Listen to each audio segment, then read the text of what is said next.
Sul protocollo di intesa siglato fra Veneto Strade e l'Associazione Veneta dei Costruttori Edili è denominata come permuta ed è la possibilità per Veneto Strade, se il committente accetterà, di pagare fino al 20% dell'importo di un appalto con la cessione di un immobile. Questo vale solo per appalti di tipo europeo e quindi a partire dai 5 milioni di euro. In questo caso 4 milioni verrebbero pagati in denaro e 1 milione con un immobile. Non siamo al baratto, ma poco ci manca. Oramai il baratto nelle nostre aziende è accettato già da qualche anno.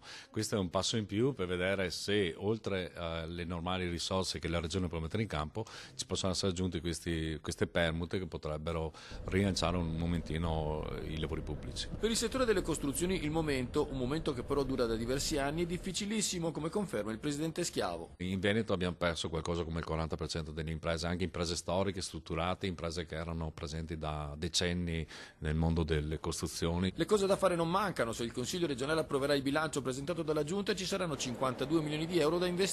Gli appalti saranno conseguenti perché abbiamo numerose opere pronte da appaltare, quindi gli appalti saranno conseguenti, i bandi di gara conterranno i principi fissati nel protocollo di oggi. Molti i progetti che aspettano di essere realizzati. In tutte le province abbiamo una serie di interventi richiesti, voluti e anche progettati che abbiamo solo l'imbarazzo della scelta. Insomma, i 52 milioni sicuramente non sono sufficienti a coprire neanche un quarto delle opere richieste in Veneto in questo momento.